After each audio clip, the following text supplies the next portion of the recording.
Bonsoir à tous, nous sommes le jeudi 5 septembre 2013. Dans l'actualité, ce soir, le personnel d'Euriware, filiale d'Areva, était en grève aujourd'hui en Savoie. Leur entreprise doit être cédée dans les semaines à venir. Les salariés sont inquiets, ils ne connaissent pas encore leur repreneur. L'UDI, l'Union des démocrates indépendants de Jean-Louis Borloo, a attaqué la campagne. L'équipe du Chablais était à Thonon ce matin à l'occasion du jeudi de Crète pour lancer les hostilités pour les élections municipales du mois de mars prochain. Puis nous prendrons de la hauteur, direction le Val-Montjoie, où une équipe scientifique étudie les lacs alpins dans le cadre d'un projet transfrontalier pour mieux comprendre leur évolution. Mais avant de développer ces titres, vous vous en souvenez certainement, c'était il y a un an, jour pour jour, la tuerie de Chevaline et ses 4 victimes. Le tueur court toujours. Emmanuel Jaude est retourné sur les lieux du drame aujourd'hui. On fait le point avec lui. Les faits remontent à un an, jour pour jour. C'est ici même, sur le parking du Martinet, entre les communes de Chevaline et de Doussard, que le 5 septembre 2012, 3 membres de la famille Alili sont retrouvés sans vie dans leur voiture. Quelques mètres plus loin, une autre victime sera découverte. Il s'agit d'un cycliste originaire d'Uzine. Si plusieurs pistes sont évoquées, telles que le conflit d'héritage ou encore les violences politiques dues à l'origine irakienne de la famille, de nombreuses questions demeurent. Un homme est pourtant suspecté. Il s'agit du frère du père de famille Alili. Passé du statut de témoin à celui de principal suspect, tant les tensions entre les deux frères étaient palpables, dues au conflit d'héritage portant sur la fortune de leur père. Alors demain, une conférence de presse sera d'ailleurs organisée au tribunal pour faire un point sur l'enquête. Une enquête qui malheureusement est loin d'être finie. Et sachez que cette conférence de presse qui a lieu donc au tribunal de grande instance d'Annecy demain à partir de 9h30 aura lieu en présence des enquêteurs français et britanniques. Une conférence de presse que vous pourrez suivre en direct sur l'antenne de 8 Mont-Blanc dès 9h30 donc. Une action syndicale ce matin à Chambéry. Les salariés du groupe Euriware, filiale d'Areva, étaient en grève pour s'opposer au projet de cession de l'entreprise. Cette entreprise fournit des services informatiques sécurisés à Areva, mais aussi à d'autres clients. Elle devrait être cédée d'ici quelques semaines. Pour le moment, 3 repreneurs sont déclarés. C'est Capgemini qui semble le mieux placé. On fait le point avec Simon Malfato. Il est 10h ce matin, une partie des 200 employés du site chambérien de l'entreprise Euriware cesse le travail. L'entreprise, qui est la filiale informatique du groupe Areva, compte 2200 salariés en France, des salariés qui s'inquiètent pour leur avenir. Le repreneur le mieux placé emploie aujourd'hui les 2/3 de ses effectifs à l'étranger.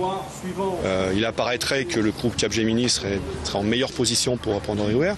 Et ce qui nous inquiète beaucoup dans cette reprise, alors bon, déjà, comme je vous l'ai dit, on ne veut pas déjà de cession. Mais si toutefois ce projet devait être mené à bout et que Euriware soit vendu à un groupe comme Capgemini, ce que nous craignons énormément, ce sont 2 choses. Premièrement, c'est l'impact social. C'est l'impact social via des délocalisations d'activités.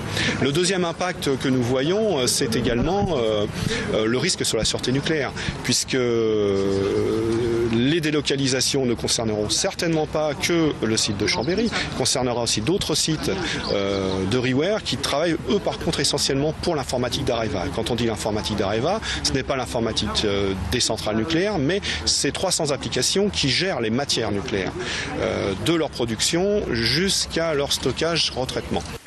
Autre son de cloche du côté de la direction d'Euriware qui se veut rassurante.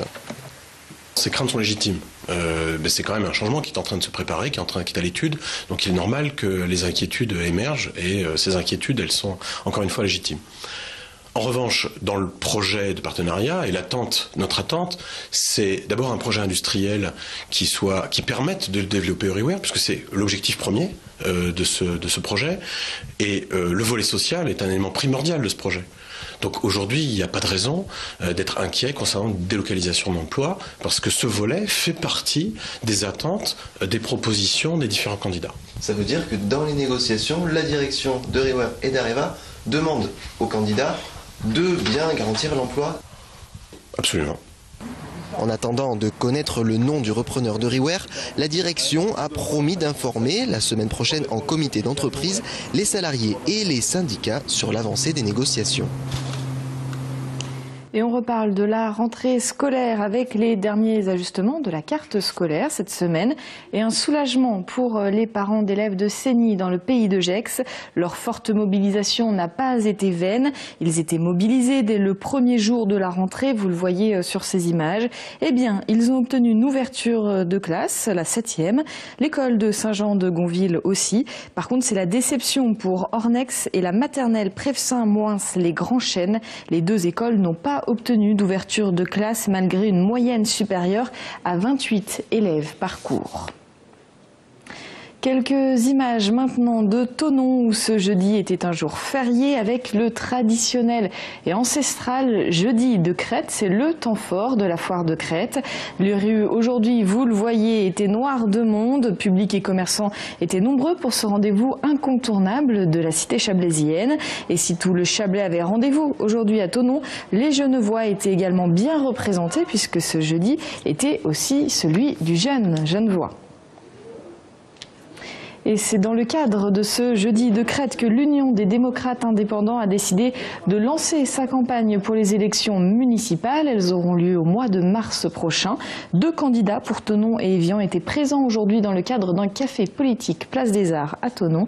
Le reportage de Gilles Meunier. C'est dans le cadre de l'une des plus vieilles foires de France, la foire de Crète, et ses 536 ans, que le plus récent parti politique de France a décidé de lancer sa campagne pour les municipales. L'UDI entame donc sa première campagne avec beaucoup d'envie, beaucoup d'idées et quelques incertitudes stratégiques. En effet, ses affinités avec l'UMP lui interdisent toute attaque frontale avec un candidat de droite. Il sera donc d'office difficile, pour ne pas dire impossible, de conquérir les mairies de Thonon et d'Évian, par exemple. Elles sont à droite. De là à dire que la candidature de Gilles Joly pour les municipales de Thonon est une fausse candidature, il n'y a qu'un pas. C'est une vraie candidature parce que effectivement, nous avons conscience qu'à Thonon-les-Bains, il faudra que toute la droite puisse se rassembler et que cette candidature intervient aussi dans la mesure où nous devons avoir une démarche qui soit ouverte, une démarche partagée, qui vise à rassembler autour d'un projet commun. Et l'idée, effectivement, est que nous soyons en capacité, à un moment donné, de passer des accords. Accord de premier tour, accord de second tour, l'avenir nous le dira. Un véritable exercice d'équilibrisme pour faire passer les idées de l'UDI sans faire de l'ombre à celles de l'UMP et vice-versa. On a le maire de Chamonix, M. Fournier, qui est de l'UDI, le maire d'Annecy, M. Rigaud, on a également un sénateur, M. Amoudry. Donc pour un jeune parti, on a déjà des élus, mais l'idée demain, c'est surtout quand même de faire un barrage à la gauche et de mettre un maximum d'élus UDI, bien sûr, mais un maximum d'élus de droite surtout, quoi. Une chose est sûre, les centristes de l'UDI ne se sentent pas l'âme de potiche. Le lancement de leur campagne, en tous les cas dans le Chablais, est aussi un message pour l'UMP. Oui, pour faire obstacle à la gauche, mais sûrement pas en tant que faire-valoir de l'UMP. Les jeunes UDI, derrière leur slogan « On field » sur le terrain, veillent au grain. Le centrisme n'est pas une valeur fantoche. On en a ras-le-bol de ces grands partis, on veut le changement, on veut l'alternance, on veut la nouveauté. Jean-Louis Borloo a appelé au réveil. Les jeunes se structurent, on est 6 partis politiques à se réunir derrière l'étiquette UDI Jeunes. Donc oui, nous avons des convictions centristes jusqu'au bout et nous les assumons et nous les soutiendrons jusqu'au bout. En attendant, le candidat UDI à la mairie de Thonon se garde bien de prendre pour cible le maire sortant, laissant quelque part le champ libre à la gauche qui ne va sûrement pas s'en priver. Comment vivre en montagne sans voiture? C'est une situation délicate, surtout lorsque les maisons sont réparties ça et là dans les différentes vallées. Une initiative a donc vu le jour au Pays du Mont-Blanc. Elle s'appelle Facilibus. À mi-chemin entre le taxi et le bus classique, ce moyen de transport s'effectue à la demande. Entendez là qu'il demande un peu d'organisation. Plus de précision avec Alexis Olivier. Habiter au Pays du Mont-Blanc et ne pas avoir de voiture, une situation impossible. Heureusement, depuis quelques semaines, les choses s'organisent grâce au transport à la demande. C'est intéressant parce que moi ça me permet de me déplacer, j'ai un problème de vue qui fait que je ne peux plus conduire et je me déplace uniquement grâce aux navettes. Pour moi ça a été révolutionnaire comme système. Eh bien moi je ne conduis plus monsieur, ma voiture je l'ai vendue, je ne conduis plus du tout. Donc je suis à Saint-Gervais, eh bien j'ai pris l'habitude de me servir de Facilibus. C'est 20 € à l'année, 5 € à la semaine et c'est offert aux personnes de plus de 65 ans, aux personnes de moins de 25 ans, aux personnes à mobilité réduite et aux demandeurs d'emploi. Ciblant en premier les jeunes et les personnes âgées, Facilibus est un système qui demande de s'organiser. Il faut acheter une carte au préalable et réserver la veille pour le lendemain. On appelle ce numéro de téléphone central d'appel 0800 2013 74. On est en relation avec le central téléphonique. On fait une demande de trajet pour un jour précis, pour un horaire précis. C'est pas toujours très simple de réserver la veille parce que souvent on décide au dernier moment de ce qu'on fait, mais c'est aussi une habitude à prendre. C'est pas très compliqué quand même. Ce n'est pas un taxi parce que c'est pas un transport que l'on fait en levant la main pour arrêter une voiture ou en téléphonant je veux une voiture tout de suite pour aller à tel endroit à Sallanches ou à Megève. La voiture au pays du Mont-Blanc, un élément indispensable qui pose des problèmes de parking, de rodateurs, bref, il va falloir du temps pour commencer à faire changer les mentalités. On est conscient qu'aujourd'hui sur le service, il y a 3 véhicules pour l'ensemble du secteur. Donc on attend éventuellement un réajustement des moyens en cours d'année. Nos territoires sont des territoires qui sont où l'habitat est très diffus et où aujourd'hui on est incapable de mettre en place un véritable système de transport en commun si on ne fait pas appel au transport à la demande. Parce que c'est distrayant. Je ne vais pas rester assis sur une chaise devant ma télé. Rapprocher les habitants du pays du Mont-Blanc grâce au transport à la demande, voilà peut-être l'enjeu des 10 prochaines années, ici, tout proche des montagnes. Et on reste dans les montagnes, justement. Les lacs alpins sont l'une des richesses de nos territoires. C'est sans doute pour cela qu'ils intéressent beaucoup, et notamment les scientifiques. Un projet transfrontalier appelé Lac Sentinelle vise à étudier l'évolution de ces lacs pour mieux comprendre leur impact, et notamment l'impact de l'activité humaine sur leur écosystème. Exemple au lac Jauvet dans le Val-Montjoie, où des scientifiques sont en cours de travail. Emmanuel Jaude les a rencontrés. L'initiative Lac Sentinelle est née il y a près d'une vingtaine d'années. Une étude qui vise à suivre l'évolution des lacs alpins, leur pureté, leur acidité, mais aussi la quantité de zooplancton qui y vivent.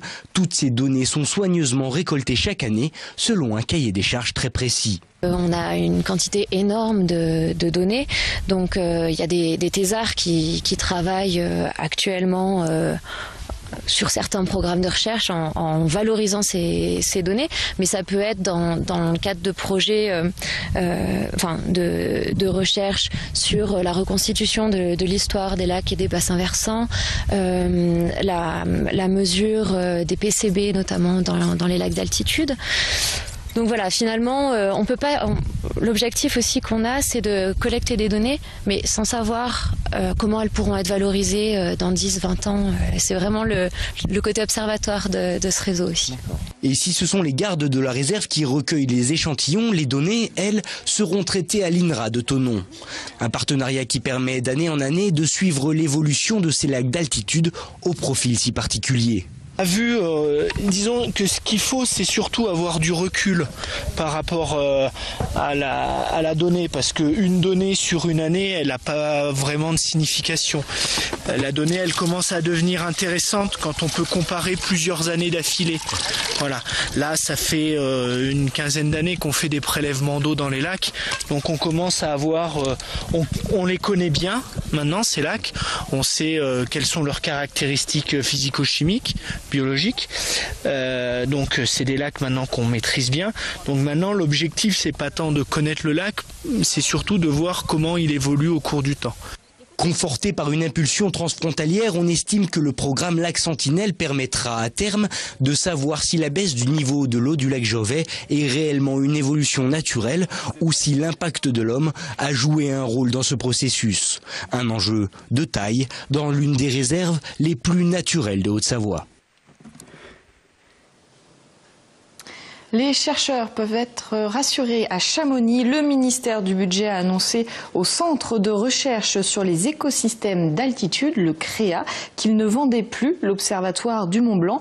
L'appel d'offres pour la vente ne prenait pas en compte l'usage scientifique du bâtiment.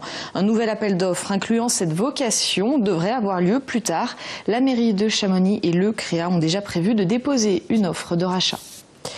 Du sport, pour terminer ce journal, Chambéry-Savoie Handball tenait sa traditionnelle soirée de présentation hier soir à l'espace Malraux de Chambéry. Vous en découvrez là quelques images. Cette année, le thème était la soirée des défis. Le public a pu voir les handballeurs sur une via ferrata, sauter en parachute ou encore braver les flammes aux côtés des sapeurs-pompiers. Le CSH, qui a fini 4e de division 1 la saison passée, dispute ce week-end le trophée des champions avant de reprendre le championnat le 13 septembre prochain. On écoute quelques réactions au micro de Sébastien Germain.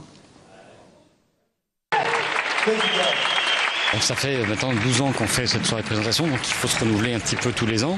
La dernière elle était très décalée et beaucoup d'humour. Cette année, on a voulu montrer que cette équipe, c'est beaucoup de défis constamment et que un compétiteur est capable de faire des défis dans chacune des disciplines différentes, quoi. Et c'était important. Et ensuite, avec des partenariats importants qui sont avec les pompiers et avec la sécurité routière, c'était un moyen de montrer à la fois qu'on était un club citoyen et à la fois remplir des défis et que c'était important pour un club. Le plus gros défi, c'est réussir à avoir une place en Coupe d'Europe, sachant que le niveau du championnat remonte quand même très sérieusement et ça va être un peu compliqué, mais il y a tout pour un défi pour qu'il soit intéressant pour le relever et on va le relever. Je suis assez confiant sur la capacité de l'équipe, sur son expérience, sur sa ténacité et je pense qu'en fin de saison on pourra de nouveau rajouter encore une campagne européenne. Si on avait été au complet, on aurait vraiment joué ce trophée à fond. Là on va jouer à fond mais avec une équipe largement amoindrie, c'est-à-dire qu'on ne prend aucun risque. On laisse les 4 blessés à la maison, c'est-à-dire que Damien Bécanich, Bertrand Gilles, Guillaume Gilles et Timothée Nguessan ne joueront pas. C'est de façon intentionnelle, de façon à avoir toutes nos armes pour le début du championnat, donc à Cesson le vendredi 13. Donc on va jouer notre chance à fond avec les jeunes, avec l'équipe qui nous reste, comme on l'a fait d'ailleurs ce week-end à l'Eurotournoi. Et même si les chances sont pas très énormes, on va tout faire pour pouvoir embêter Paris en demi-finale. Alors, mais c'est comme toutes les années, hein, c'est-à-dire qu'il va falloir gagner le maximum de matchs à domicile évidemment, et puis aller décrocher, d'aller gagner partout où les équipes nous semblent théoriquement moins fortes à l'extérieur, donc faire une sorte de sans faute par rapport aux équipes qui nous sont théoriquement inférieures, et puis voilà, et tout gagner à domicile, quoi. Ça nous permettrait d'être dans le haut de tableau en tout cas. On espère bien, là début de saison, enfin la prépa pas super parce qu'il y a pas mal de blessés, mais bon on va tous revenir vite en forme et on espère, comme l'a dit le président, finir dans le haut du tableau. Voilà, c'est la fin de cette édition. Merci de votre fidélité à l'information sur 8 Mont-Blanc. Merci à toute l'équipe. Tout de suite, vous retrouvez Thierry Paume pour la météo. Passez une très belle soirée.